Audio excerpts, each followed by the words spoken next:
Bom dia para todos. Ah, ok, ok. Bom dia para todos. Prazer poder estar com vocês aqui nesse grupo de oração. E é um privilégio podermos começar o dia juntos com Deus, não é? Quero agradecer de forma especial para a Rose, que fez o convite para que eu pudesse estar aqui. As duas Roses, né? A Rose que organiza o grupo, também a Rose da minha igreja, que fez o contato. E é muito bom nós podermos estar juntos aqui para abrir a palavra de Deus nessa manhã e meditarmos um pouco sobre o poder do Altíssimo na nossa vida. Eu sou o pastor João Lorini, como foi falado aqui.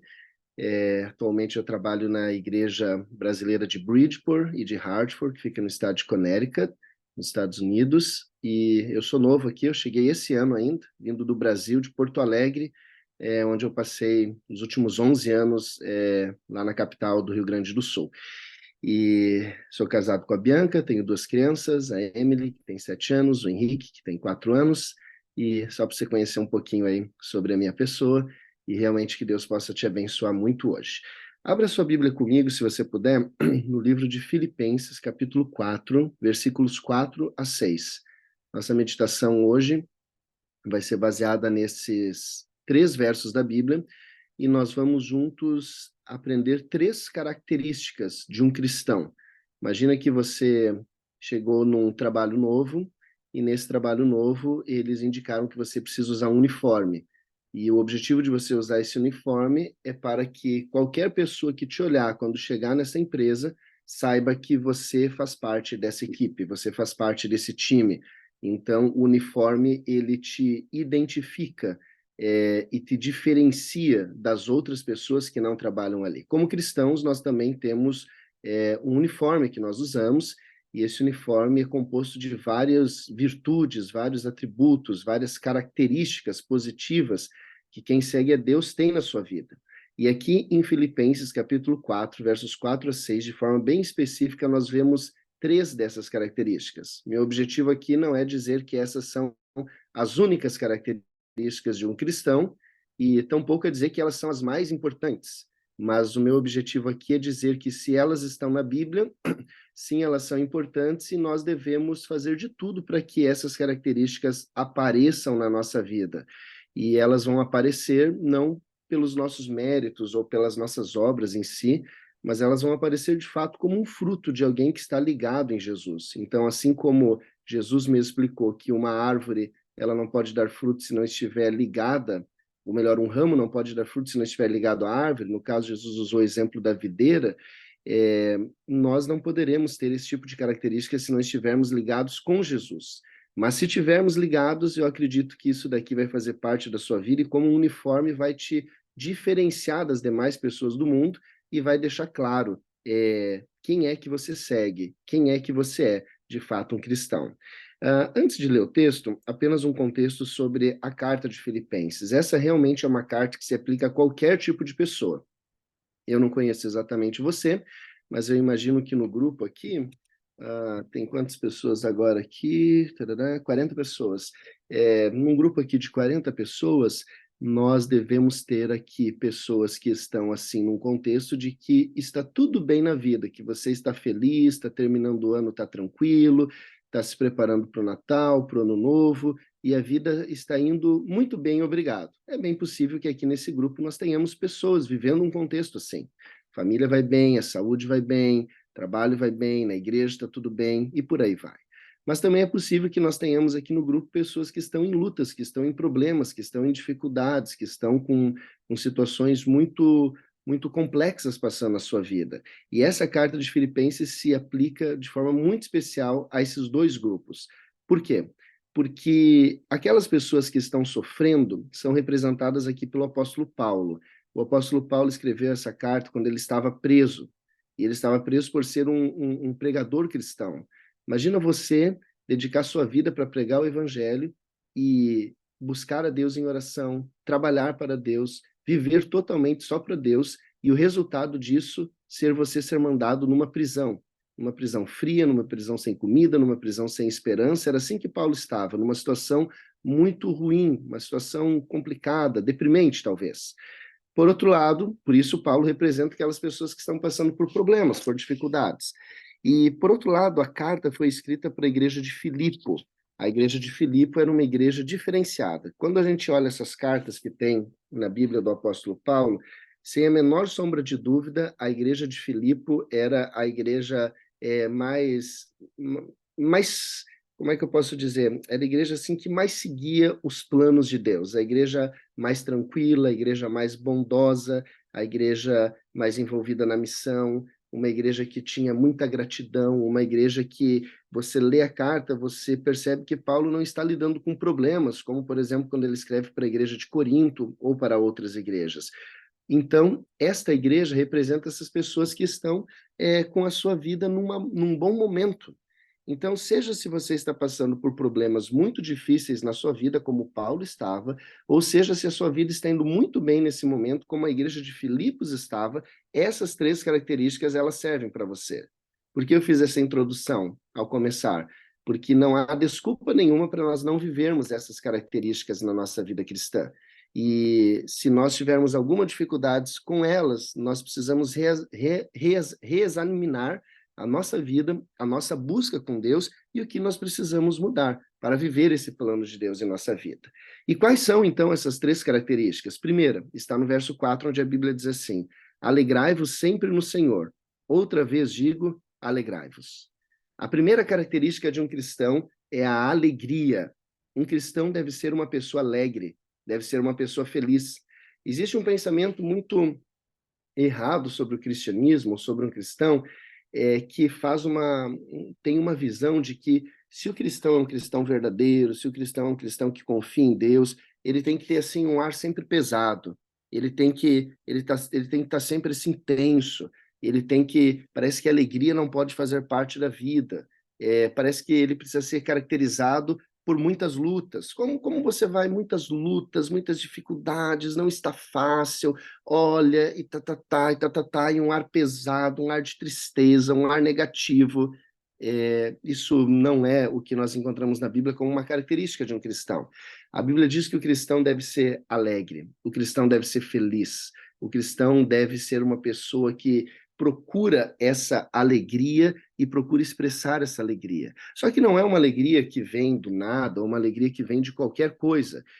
As pessoas, no geral, no mundo, buscam alegria através de coisas. Muitos buscam alegria através de dinheiro.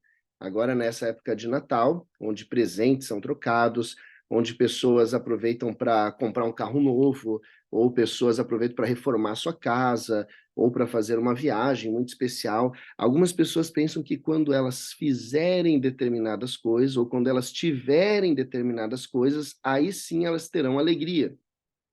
E não é desse tipo de alegria que a Bíblia fala, e não é esse tipo de alegria que deve ser a alegria que caracteriza um cristão.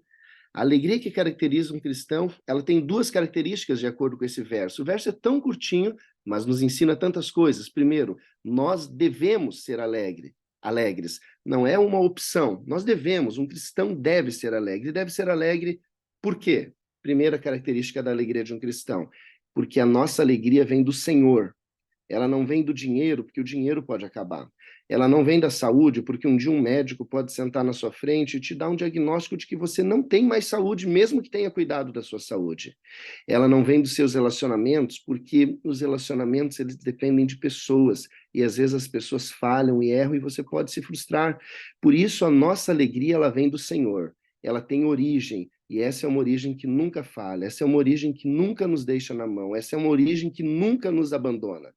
Agora, no domingo passado, nós tivemos em nossa igreja um culto especial de Natal, uma celebração de cantata de Natal, com o coral das crianças, pessoas cantando, e ali ao final eu fiz uma breve meditação e eu falei para as pessoas a diferença entre o Papai Noel e Jesus. Eu falei, inclusive quando eu comecei, eu disse assim, eu já estou vendo ele por aqui, e as pessoas acharam que era Jesus e falaram amém, não é? Mas eu não estava falando de Jesus, estava falando do Papai Noel, porque eu já estava vendo ele nos mercados, nas lojas, nos enfeites, etc, etc.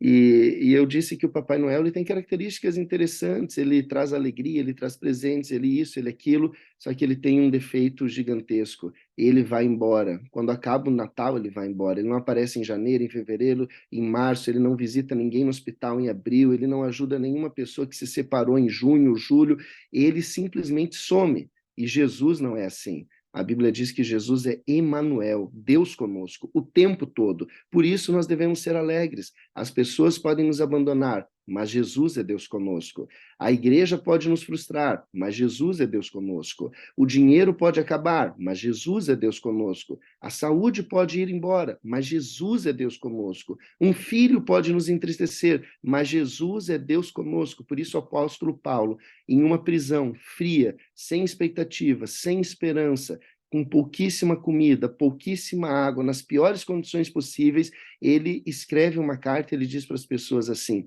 alegrem-se, alegrem-se. Ele não tinha razão nenhuma para se alegrar naquele contexto. Eu, se me conheço, eu estaria só reclamando. Eu estaria reclamando de dia, de tarde, de noite, porque eu ia dizer: Senhor, eu preguei, eu fiz isso, eu fiz aquilo, e é isso aqui que eu recebo. Paulo diz: alegrem-se, porque a base da alegria de Paulo era o Senhor. E quando o Senhor é a base da nossa alegria nunca acaba. Por isso, a segunda característica da alegria, que o verso 4 nos diz, é que essa alegria é sempre. Ele diz: alegrai-vos sempre. Então, nós não nos alegramos por coisas que vêm e vão.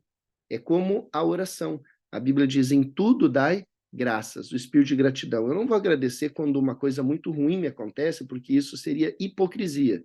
Mas eu posso agradecer quando uma coisa ruim me acontece, porque mesmo em meio a uma coisa ruim, Deus ainda está comigo, Deus ainda está me cuidando, Deus ainda está me protegendo, e a mesma coisa é a alegria. Mesmo em situações difíceis, nós podemos nos alegrar, porque a razão da nossa alegria é o Senhor, e o Senhor nunca nos abandona. Por isso, a primeira característica de um cristão é alegria.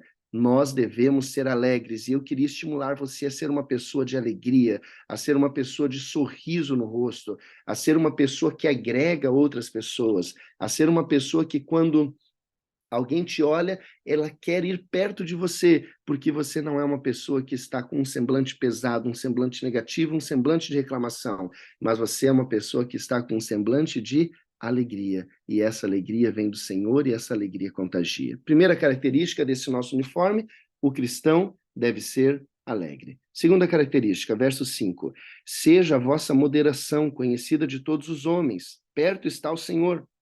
Segunda característica, ou segunda peça do uniforme de um cristão, de acordo com o apóstolo Paulo na sua carta aos Filipenses, é que um cristão deve ser moderado. A palavra moderado é uma palavra que a gente quase não usa mais tanto. Talvez a palavra mais contemporânea para nós agora fosse: o cristão deve ser equilibrado. E se existe uma coisa que está faltando no mundo hoje, é equilíbrio. O desequilíbrio tomou conta de todas as instâncias. Nós vemos, por exemplo, no campo político. O campo político desequilibrou as pessoas. As pessoas se posicionam de um lado, lado A, ou se posicionam do outro lado, lado B. E todo mundo que não pensa ou não é do lado que você se posiciona, essa pessoa não presta mais. E então as pessoas começaram a brigar por estarem desequilibradas. Nesse sentido de política, elas começaram a brigar com a família, elas começaram a brigar com amigos, elas começaram a brigar na igreja, elas começaram a brigar em várias instâncias de relacionamento. Por quê? Porque falta o equilíbrio. A pessoa, ela vive num oposto, ou é aqui ou é ali.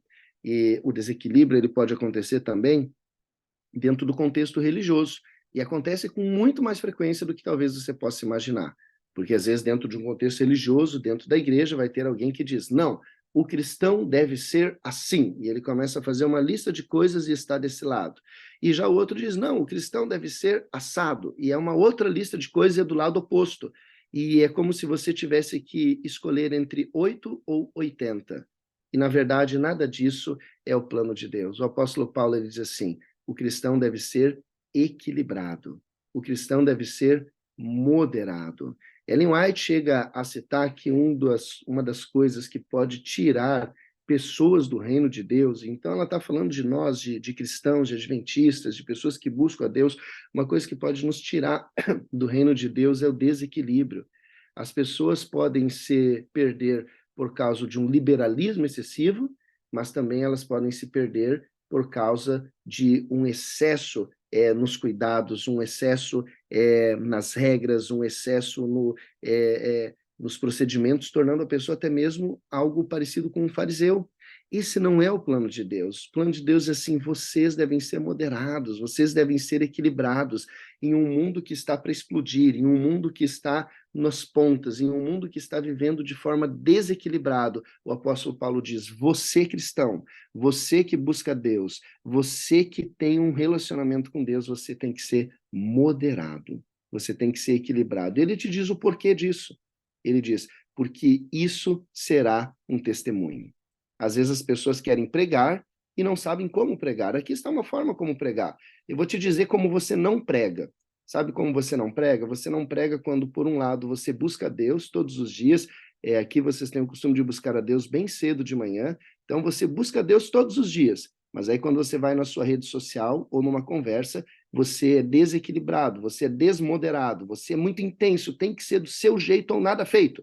Sabe o que isso significa? Isso significa uma não pregação. As pessoas vão olhar e elas vão ver incoerência, elas vão ver inconsistência, especialmente um público, que é um dos públicos mais desafiadores que nós temos hoje para trabalhar, que são os adolescentes. E os adolescentes, eles olham e eles querem ver coerência.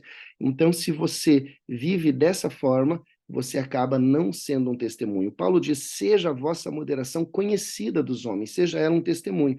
E ele diz mais, porque perto está o Senhor. E realmente só não vê que Jesus está voltando quem não quer, porque todos os sinais estão gritando para nós que Jesus está voltando. E para concluir que o tempo já foi embora, e sabe que pastor gosta de falar muito, né?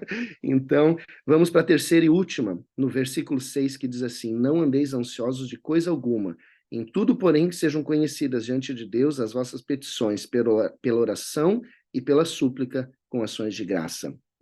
Primeira característica de um cristão, seja alegre no Senhor, seja alegre sempre, seja alegre. Segunda característica, seja moderado, isso vai ser um testemunho, o Senhor está perto. E a terceira característica, confie em Deus. Um cristão que tem uma confiança verdadeira em Deus, esse é um cristão que está vestindo o uniforme verdadeiro do cristão. E aqui o apóstolo Paulo nos diz como que nós devemos ter a nossa confiança a Deus. Ele diz assim, nas vossas petições, pela oração, pela súplica e já com ações de graças. Ele já nos estimula a agradecer antes mesmo de Deus responder. Tem pessoas que passam um grande tempo da sua vida pedindo, e quando recebem a bênção de Deus, passam um pequeno tempo agradecendo. Se você colocar os dois tempos na balança, o tempo que passaram pedindo é muito maior do que o tempo que passaram agradecendo. Então, Paulo nos estimula a agradecer, porque um espírito de gratidão, e eu lembro, ele estava na prisão, mas um espírito de gratidão nos torna uma pessoa melhor. E tem outro detalhe, esse espírito de gratidão, já quando nós estamos pedindo, demonstra que nós estamos reconhecendo a soberania de Deus.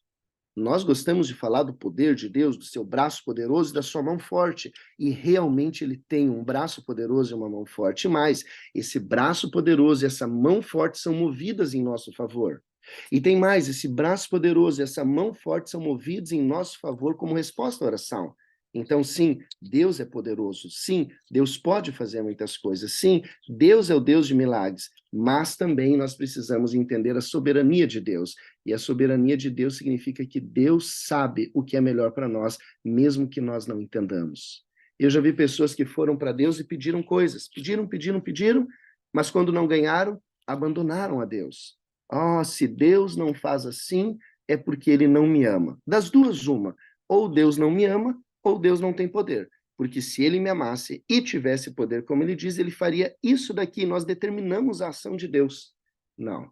Confiar na soberania de Deus é você pedir para Deus, sim, ele disse para nós pedirmos, nos deu essa liberdade, mas é fazer isso deixando a oportunidade para nós confiarmos nele. E o que ele decidir será o melhor, porque todas as coisas, sejam boas ou sejam ruins, todas as coisas, sejam coisas que nós gostemos ou não gostemos, todas as coisas vão contribuir para a nossa salvação, que somos chamados segundo Cristo Jesus. Eu já vi Deus respondendo oração de coisas pequenas. Eu já vi Deus respondendo oração por menino que perdeu o cachorro. E orou com muita fé. E tinha certeza que o cachorro ia ser encontrado. E o cachorro foi encontrado. Esse menino hoje é pastor e o irmão dele é médico. E quando pequenos eles oraram muito. O nome do cachorro era Perigo. Eles tinham certeza que Deus ia trazer o perigo de volta.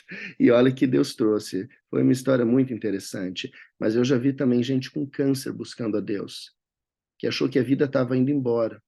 Como tentar pegar água com a mão, a água escoava entre os dedos. Mas clamou a Deus, pediu a Deus, e eu já vi Deus curar. Eu já tive a oportunidade de ungir pessoas com câncer, que depois fizeram culto de gratidão para agradecer a Deus. Deus é muito poderoso, mas ele age de acordo com a vontade dele. Ele age juntando todas as peças que existem, ele age para levar você para o céu. Então, às vezes, ele vai te levar para o céu através de uma vida mais tranquila aqui na terra. Amém, agradeça por isso, bênção. Mas às vezes ele está querendo te levar para o céu, e no seu caso, vai ter que passar por alguma provação. Vai ser duro, mas você não estará sozinho. Amém. Porque no final você vai para o céu também. Um verdadeiro cristão é uma pessoa que confia em Deus. Ela confia em Deus sempre, nos bons e nos maus momentos. Que Deus possa abençoar você e a mim, para que nós possamos, nesse dia e em toda a nossa vida, tomar essas peças do uniforme do cristão e colocar a alegria na nossa vida, a moderação nas nossas palavras, pensamentos, postagens, nas nossas atitudes e, sobretudo, que nós possamos colocar a confiança em Deus na nossa vida e esse possa ser um marco. Quando as pessoas olhem para nós, elas possam dizer, lá vai um homem que confia em Deus, lá vai uma mulher que confia em Deus, lá vai um homem de oração, lá vai uma mulher de oração. Que Deus o abençoe muito. Eu quero terminar orando por você. Se possível, feche seus olhos. Pai querido, hoje começamos amanhã estudando a tua palavra e vendo que, como cristãos, nós devemos ser alegres. Se existe algum tipo de tristeza na vida de alguém aqui, por favor, pelo teu poder, em nome de Jesus, tire a tristeza e substitua pela alegria. Que nós possamos ter a alegria que vem do Senhor e a alegria que nos acompanha sempre. Pai querido, nos ajuda também a sermos moderados, equilibrados. Esse mundo, ele está muito desequilibrado, as pessoas estão ou de um lado ou de outro. A igreja também muitas vezes passa por desequilíbrios, isso é tão triste, isso divide a igreja, às vezes isso destrói uma igreja, às vezes isso pode destruir também uma família. Pai querido, nos ajude a sermos a voz do equilíbrio, nos ajude a termos o balanço correto, nos ajude, ó Deus, com o poder que vem do alto, a sermos pessoas equilibradas, que possamos agregar as pessoas e não separar elas, porque elas pensam de forma diferente de nós. E por último, ó Deus, nos ajude a viver também essa terceira peça do uniforme do cristão, que é confiar no Senhor. Pai, tem uma coisa que às vezes é difícil, que é confiar no Senhor quando as coisas estão dando errado, mas nos ajuda a confiar e nos ajuda a acreditar pela fé. Se nós não conseguirmos acreditar pelas nossas emoções, o nosso coração realmente é enganoso, mas que nós possamos acreditar pela fé, pela decisão, pela visão que vem do Espírito Santo e pela nossa escolha de que o Senhor está fazendo tudo para nos levar para o céu e que todas as coisas, as boas, mas as ruins também, vão contribuir para o nosso bem, que é a salvação da nossa alma, porque nós te amamos. Que o Senhor dê o Espírito Santo para cada um aqui, abençoe o dia de cada um aqui, proteja e livre de todo mal, em nome de Jesus. Amém.